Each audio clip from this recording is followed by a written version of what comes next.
Hello, everybody. I'm Jimmy Krozel. Hopefully everybody knows me. Is there anybody here who's never been to a Willamette Coin Club meeting? So could you please step up and announce yourselves? Who are you and what's your interest in coin collecting? Sure, my name is David Kelly, and my mother was a coin collector in Dayton, New York, and I always, that's where I started my collecting coins, and my name is Cole Henry, and I started from my mom and my dad, who both had collections. What's your favorite kind of coins to collect? oh, I don't know, how do I answer that? I don't know. All U.S. coins or world coins? Or U.S. coins. Yeah. U.S. coins? And I'm kind of the same as well. Okay, cool. Well, thanks for joining us. Have you signed up to be a member, or are you just trying things out? We signed up. Thank you. Thank you very much. Let's see. Anybody else new here? Okay, so and as a we call them a YN. How old are you, if you don't mind my asking? I'm 17. All right. As a YN, we call you a YN for Young Numismatists. We always give in that red box over there. You always can pick out a free coin every time you show up. And then we have another type of event that we have. Can you show? I guess there's another red box that's in the back where if you pick a coin out of this one red box and want to give a presentation on it, you get to keep the coin. So if you're interested in doing something like that and having a small presentation, 3 to 5 slides, something like that, or just to stand up and give a public presentation, it's a cool way for the YN to build up their coin collection without buying anything, but just doing a little research to tell a little bit about a coin they've got in the box. So you're welcome to participate with that. Plus, as a member, we will be having a raffle. So you'll be able to participate in the raffle. Now, somebody said that we want to make an announcement. Can you hold up one of the tokens? Okay, yeah. So everybody who comes in who's a member needs to make sure that they grab their token and put it in the raffle box. As new members, you don't have a token, so we'll make one for you. Did we get tokens made up for them? We made them already. Okay. Yeah, we made them. So we're going to do a raffle for members only, and I'll have a picture of what we'll win, and then we'll have a general raffle at the end of the night where anybody present, you don't have to be a member or not, who bought a ticket could win a chance to pick out a coin from our box out there, and we'll find out exactly how many coins we're going to give away shortly if somebody can tell me. Anybody have an answer to that yet? Do we know how many we're going to give away tonight? Okay, they're going to get back to us. 7 coins. We're going to give away 7 coins tonight, so really cool. Let's see. Anybody have any general announcements that they'd like to tell the group? Larry gave away some books tonight, so I got one of them, and I know some others got some of them, so I say thank you. And there will be more in the future. There'll be more in the future. I, in the past, gave away these plastic holders, and if anybody felt left out because, I was passing them out and they didn't get around to you, these are used plastic holders. Anybody want a couple of them? I'll take them. They don't. Well, no, I know you participated last time. I'm going to people who felt left out and did not. I always feel left out.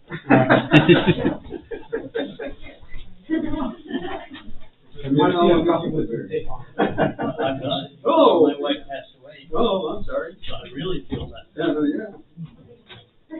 Oh, okay, thank I always you. ask the right question at the wrong time. All right, any announcements? Yeah. I just have one quick one. Sure. Jerry? I just want to brag a little bit for myself and for Larry. That in last month's Numismatist, we had the cover story about the wedding of Justinian. And Larry took some ridiculous photographs for that with pixels like you just can't believe. Online, you can blow that sucker up to like the size of a Buick and see everything in there. You can't tell how fabulous the photography is from the pictures. Oh, yeah, you can. It's great. Yeah, it's a really wonderful job. Good job, Larry. The editor at A&A had a wonderful editor she worked with me really well. And other than one extra usage of the word indeed, which I swear I'll never do again, it was a pretty clean article. And how many copies did they give you? They just sent me a couple more. This is the one I had, the normal one. And then, Yeah, I get it online.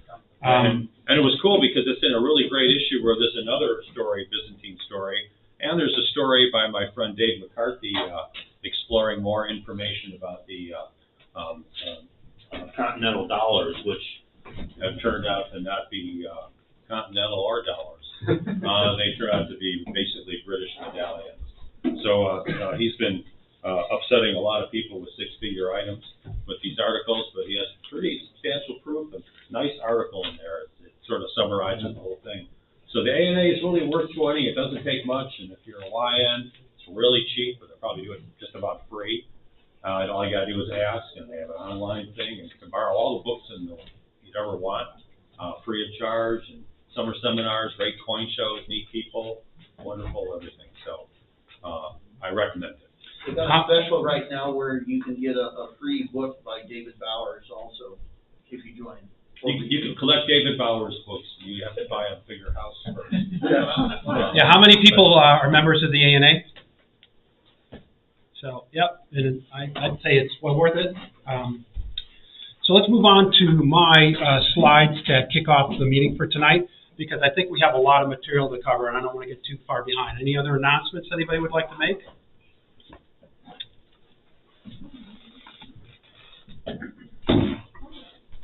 All right. That's the one right there. This one? Yeah, so I'm going to have to get out of the way so you can see. Can we drop? Yeah, that looks good. Oops. Okay. This is the April meeting, and I want to promote peace around the world, so I took that graphic that Julian did, and I want to put that on a cover page. And Jason, is this yours or Daniel? This is yours, This is right? mine, yeah. That's yours. Thank you for creating that graphic. These are the types of graphics we got from our photograph contest in the last couple of years. So be thinking about what you might want to do for a photo contest graphic coming up, I think, in August or September or so when we do that. Next slide. We always have a quarterly drawing, and we just had a quarterly drawing in our last meeting. So we're going to have 3 months, every 3 months we'll do a quarterly drawing. And anybody can participate in the quarterly drawing. All you have to do is save up your tickets.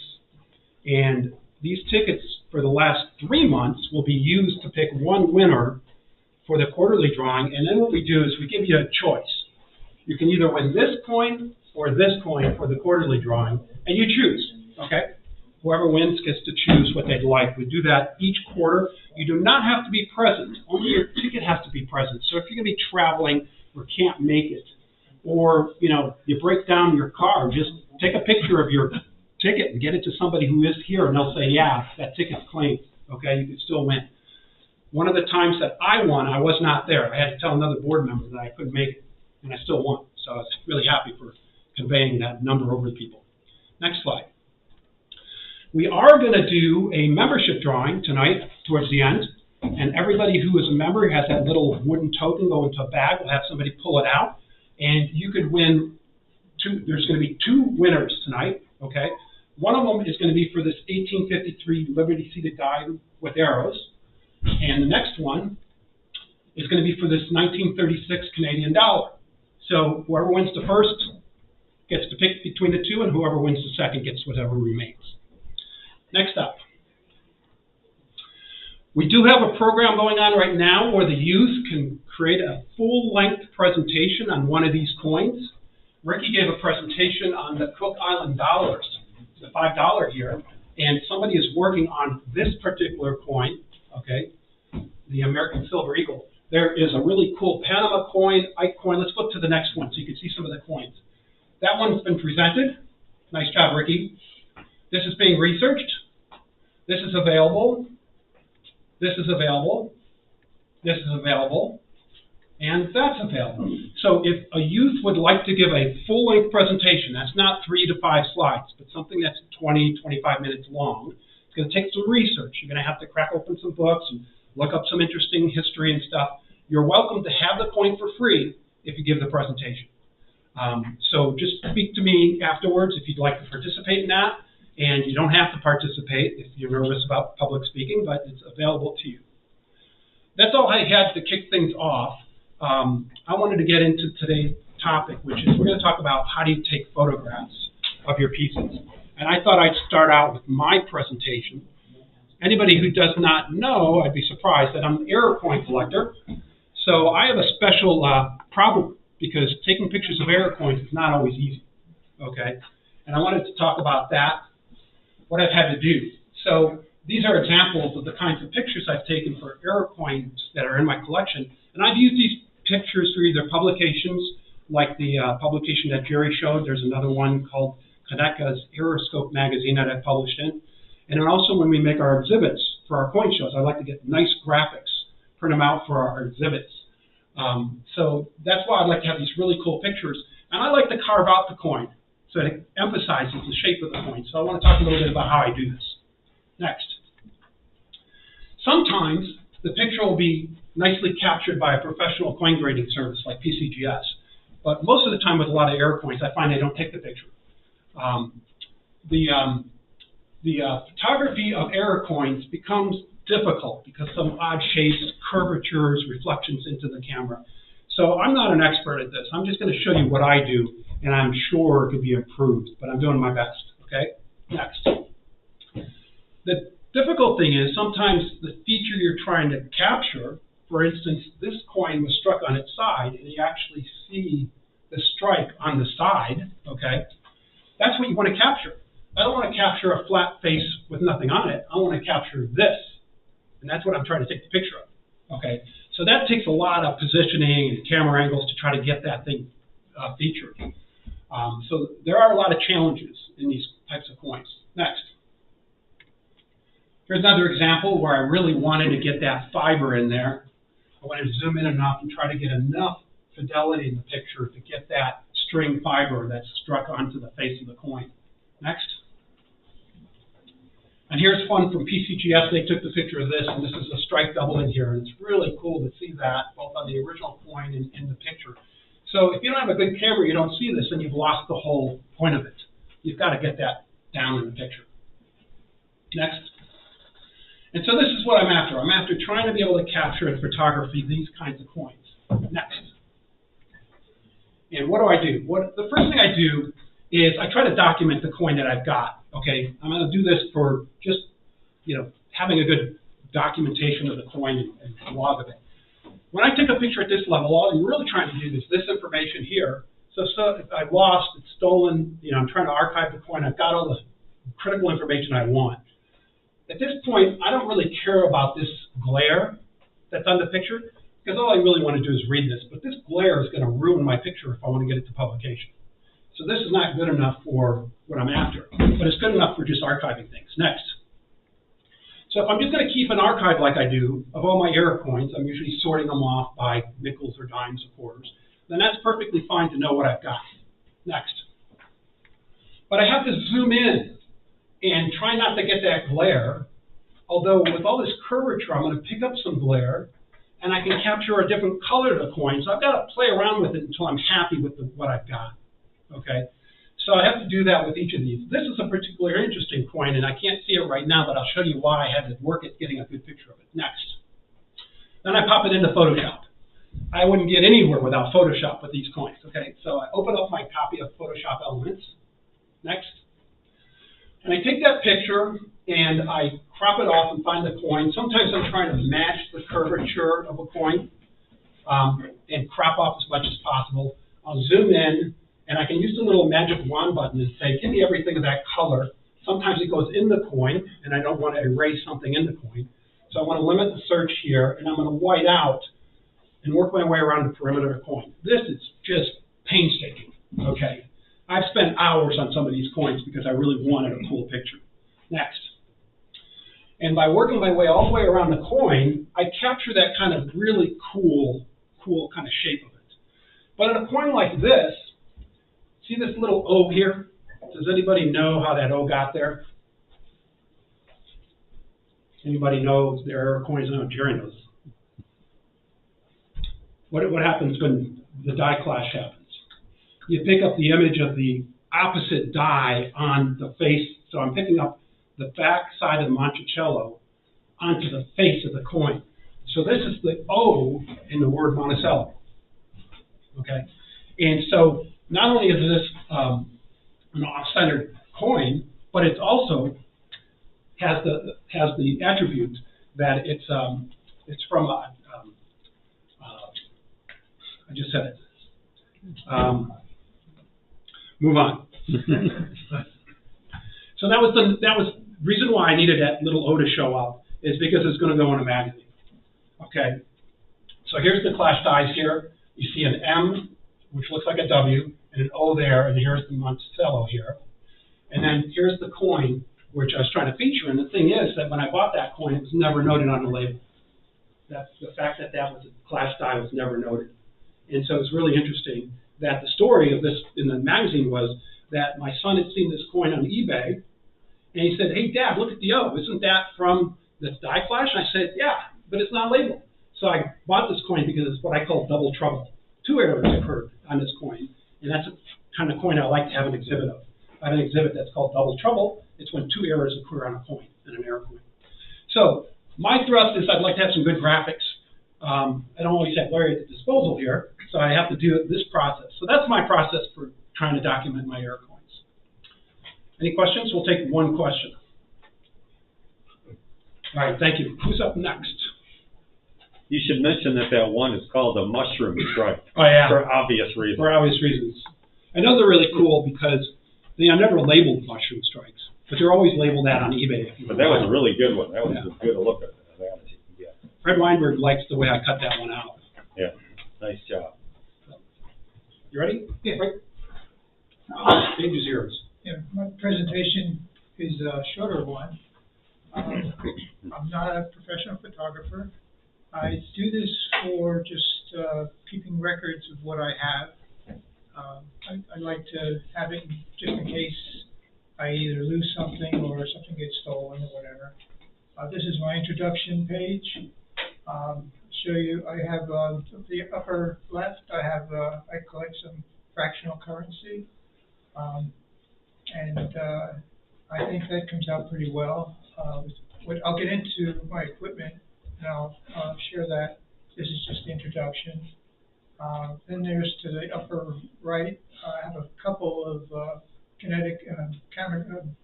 Confederate bills. That's a $100 bill from Richmond, Virginia. The lower left is a shipwreck coin. It's a 8 reals Mexican dollar type coin, salvaged from a shipwreck. And then in the middle there, at the bottom, is the 1976 S. Kennedy $half. With this photo, I use a macro flash, which I'll show you in the next 2 slides. And then to the far right is I collect some Fujio coins. This is 1787 variety. Next slide. This is my equipment. The first thing I have is a copy stand. It's with a camera mount, and of course the reason I use that is because you have to hold the camera really steady. You can't do it. I can't do it with holding it with my hands. You know, you shake or you move just slightly, you lose the focus. My camera I use is about 15 years old. It's a Nikon D80 digital SLR. And when I'm taking the pictures, I use the close-up setting, which is a little flower on the dial. And what that does is that takes care of all the f-stops, because I don't know anything about photography where you see your own settings. So that when you pick it on the dial, it sets all that automatically for you. And I use a macro lens for close-up photography. It's a Nikon 60mm lens. And for the background, I use either a white or gray sheet. They're photographic papers. I find the gray sheet works much better for my copper coins, and the white sheet I use, it's better stuff. I use the tongs, the cotton gloves, and a camera lens to brush any lint or dust off the coin. And I find that no matter how you put coins in plastic holders or paper holders, when you take it out, you always have some dust or something from somewhere that got on the coin. And what's aggravating with me is you spend all this time taking pictures, and then you go to the put it on your computer and you look at it and you see some dust particles, and you just throw those pictures away and go start over again. Next slide. These are my two challenges I have. It's good lighting and precise focusing. Like I said, I'm not an expert on it, but for general purposes, what I have is a LED shop light. It's 4,500 lumens of white light output. This is quicker for me because I have a workbench downstairs in the basement, and all I got to do is pull the switch, and the LED light comes on, and I have no light setups, and it's really easy for me. And I find the LED works really well for especially the copper coins, and it works well with the coins, tokens, and paper money. I tried all different kinds of lights. You can't use fluorescent lights. You can't use any kind of yellow lighting. You need a white light. But for the better quality, I bought this about 15 years ago. I bought this ProMaster Macro Lume Micro Flash. There's 4 different flash bulbs on the attachment that you attach to the lens. So it shines the light in 4 different directions. With the shop light, if you look closely at my photos, you'll always see a little shadow on one of the sides because it creates a shadow. But with this, it doesn't create a shadow. For focusing, what I do is I take 5 or more photos of every coin. And while I'm doing that, I just turn the focus just slightly because I'm looking through the top of the camera, and sometimes you think you got it in good focus, but you just make a minor adjustment to it, and you get in a better focus. And I don't really see the difference in that until I download them on my computer, and then I pick the best one out of that. So when I do my fine tuning, I just use my Photoshop software on my Mac computer, but I just use it for rotating the coin, slight lighting adjustments if necessary, and for cropping the photo. Next slide. This is a comparison of reason why I don't use the LED for the silver coins is because the coin this is the same coin with the 2 different lighting. It's on the left is the LED lighting, and you can see the shadow on the bottom that it creates. And the other one is with the macro flash. It's 1971 S Roosevelt dime, proof 65. Next slide. These are different coins that I have in my collection. The Lincoln cent on the bottom is using the micro flash. The others are just using the LED lights. The dime on the top is a 46S silver Roosevelt dime. If I tried, I could get a much better picture of that. That's with the shop light. I tried taking it with the macro flash, but it didn't come out so well. And then I got to the upper left, I got the Indian head gold $5 piece, which comes out, as far as I'm concerned, it's fine for what my intentions are. I'm not putting anything in publication or these photos aren't going anywhere. They're just for my own personal use. And then there's the Morgan silver dollar. That was with the LED light, and the Colonial Massachusetts $7 note, which I have a couple of from the different states, and then my 1 or 2 error coins that I have That's a Jefferson nickel that I got in auction for probably $1 about 20 years ago. So, next slide. And this is my last slide. The 3 copper coins were with the LED lights, and again, that serves my purpose. It's 1801 Drake bust in the upper left. It's Jersey copper in the upper right. The lower left is a 1929 Philippine coin. This is when it was under U.S. sovereignty. It was minted in Manila. The other 3 silver, there's the same 1943 coin.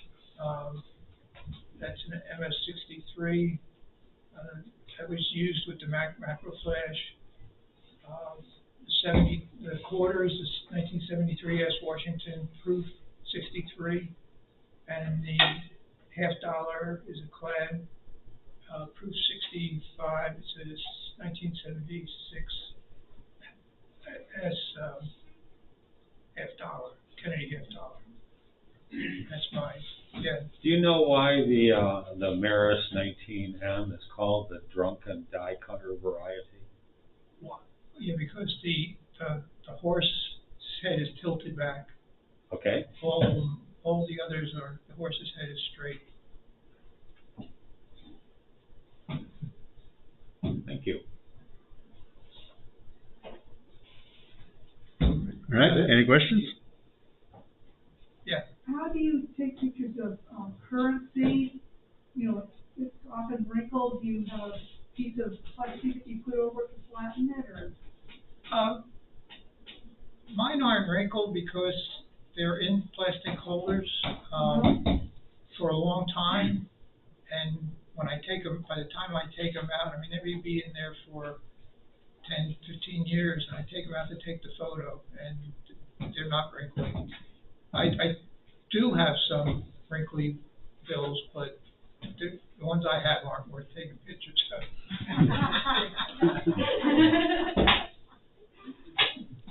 Thank you. One last question? Now, let's move on.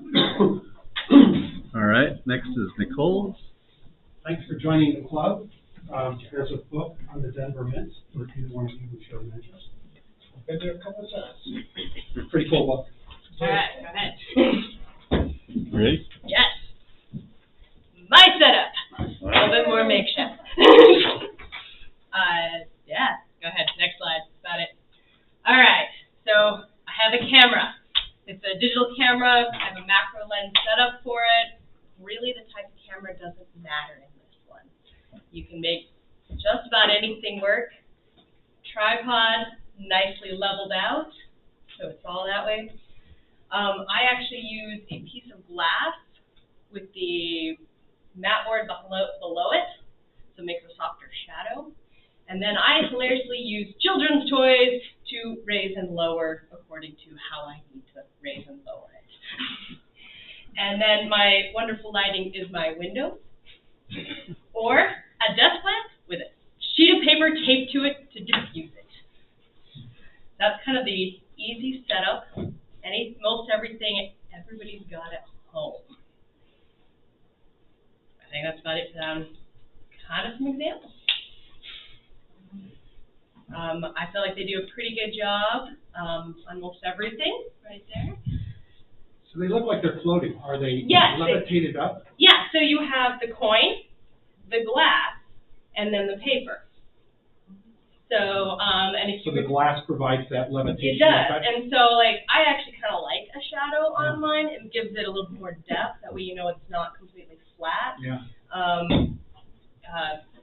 So like this one is a thicker coin than that one. That one I think I did something funny with for that shadow. You can also almost completely eliminate the shadow if you actually do coin, glass, toys. And then the shadow keeps moving away. So you can actually get the shadow outside of your realm of where that picture is by floating it on a piece of glass. Do you ever Photoshop them later to correct for We color? will be there in a moment. We will be there in a moment. Go ahead. Some limitations are you can actually see my camera in this one. Oh, cool. It's kind of fun. And then for my setup, I don't have a good way of dealing with cases. So like on this one, you can see all the scratches and scuffs that are on that case. And it really detracts from actually seeing the coin itself. And it's a kind of beat up case, so it's kind of stuck. But I think my secret weapon, go ahead. Yes, is the computer. Yeah. And because I'm working with natural light, I don't get to have a very consistent light because Oregon is special. I get to do all kinds of fun stuff. So go ahead, that next one. There's the first picture, and there's the final picture. So I go through and I have, my monitor is set up for better color correcting with it, because most monitors will put a warming or a cooling on it for time of day and stuff like that. I also have a naturally decent eye for fixing my colors. But this was a nickel coin that no matter how I was doing it, kept coming out with a very, very warm color. And so I had to go in and I color corrected it. I also use it to crop so that I don't have to carefully pick my picture, I'll be honest. But my big thing is just doing the softer shadow with the glass and a lot of color correcting. I don't usually play too much with a lot of the color unless I'm having this problem, like this one. But this one's very easy with just playing with some of the values. So I kind of think that might be everything. Do I have anything else? Nope. All right. So, got some more questions? Like I said, mine's much more of a homemade, makeshift, keep it level, the glass.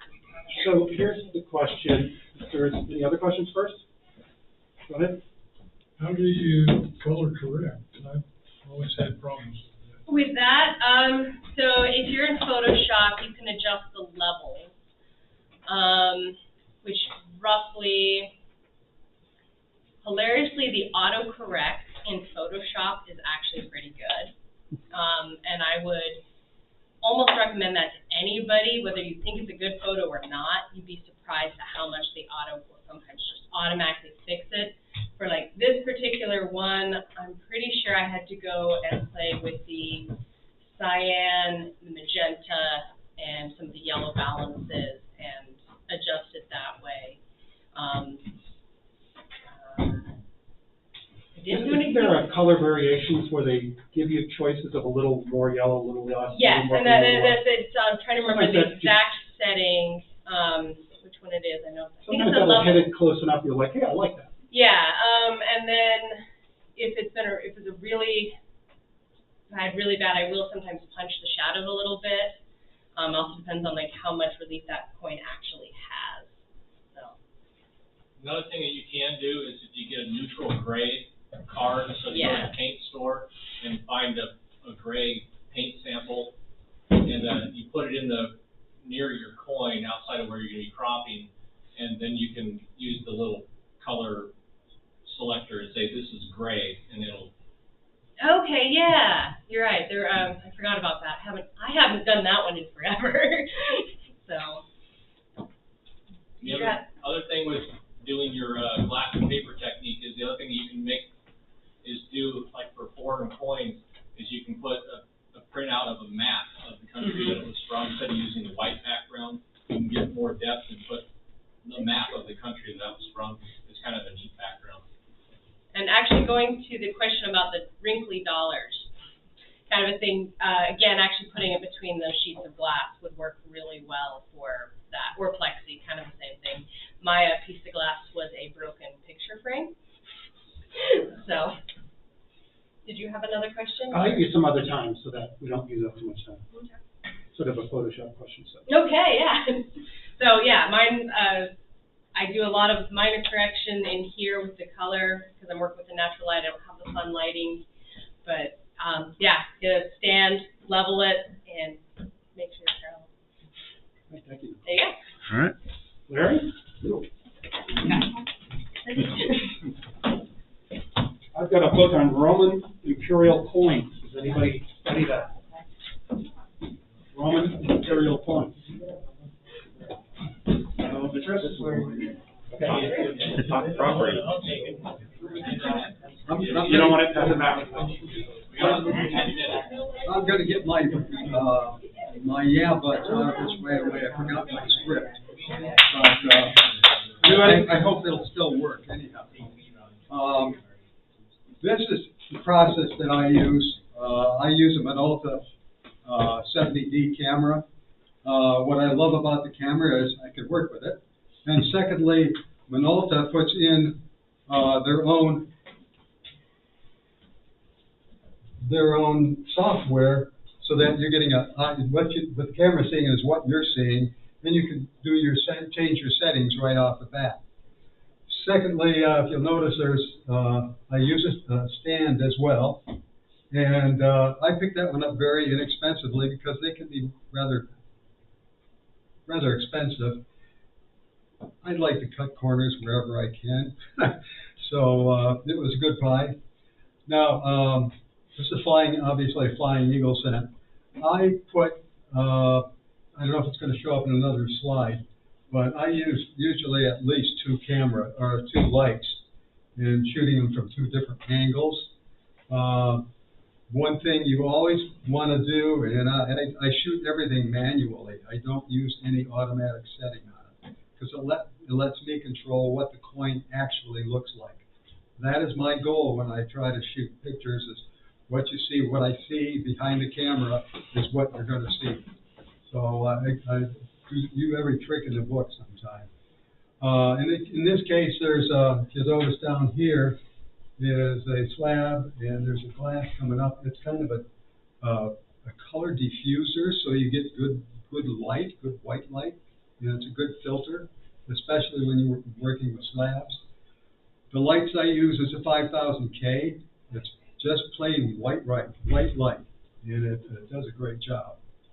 Now, I was experimenting on this one, and that's not my macro. I was using a mid lens, and just for playing around. I've always done that. I think Jerry will attest to that. I've just tried different ways to make it better. One of the other things I recommend highly, if you have the opportunity to go to the ANA's summer seminar on photography. It's powerful. It is just a fantastic experience. Whether you are not new at photography or if you're brand new, you should see some of the stuff that people have done just walking in with a phone camera. Just amazing things that people can do. I love the software. It's just so nice and easy to use because you can do what you need to do to make the plan look great. Next slide. This is seems very simple, but if you notice, I used a level when I'm setting everything up. And I level the camera as well, so that if you're, for instance, if you're shooting on concrete, if your floors are concrete, like down in the basement, you don't have to worry about the room moving. Whereas if you're, let's say, on the second story, like the second floor, like I am, you know, every house is going to bounce a little. So you have to be very cognizant of that. So you have to be careful sometimes. Fortunately, I don't have any large dogs or grandkids or anybody running around loose. But I love the stands also. Next slide, please.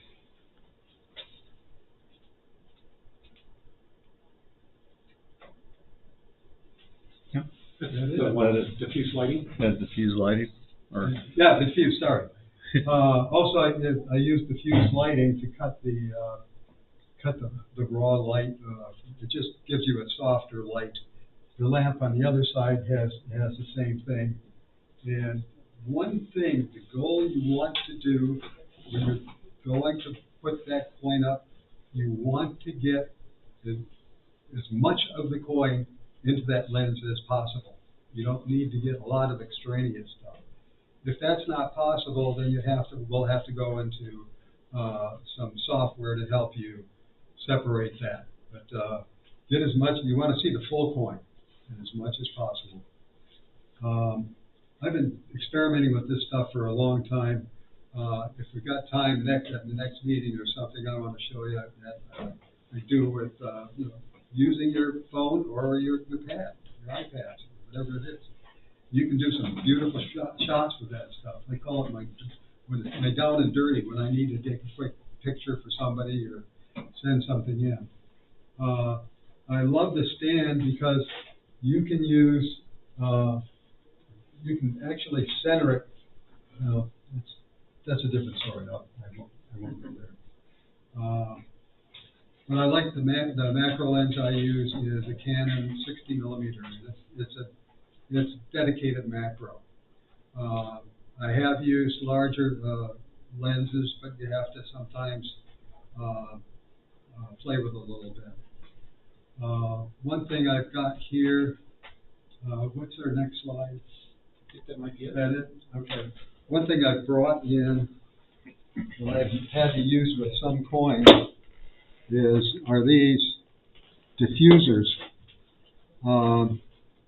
which will allow the light, you get your lights at different angles, and these kind of mellow out the light. As I shoot Byzantine coins, some of them are sky fake, which means they're like a bowl. Have envisioned the baseball dollar that came out by the U.S. Mint, and that's the same way, it's concave. And these will help you get correct lighting on the entire coin. It just helps it blossom. I had this one made for me because the company that made these things went out of business. And this came with a second camera I used. It's got a small lens, but a small opening, but you know something works really good on a phone. You can balance it, you can do all sorts of things. Same thing with this. But this is kind of handy. I've just reused that. So how do you use them? Put the coin right over the coin. Coin comes right here. Put the coin there. You put it there. You put your lens right through there if you need to, or it's going to, or on top, because you don't need to get right on top of the coin. And the light comes from all angles and gives you a clear lighting through the entire coin. I have been told that in some light fixture stores you can pick some of these up. I think it would have to be commercial. I looked and I was never able to find it. There used to be a company again that went out of business. But these still look really good on certain coins under certain circumstances. Okay, we have to move on. All right. For those people who presented tonight, we appreciate the effort you put in. So please take a coin from here or another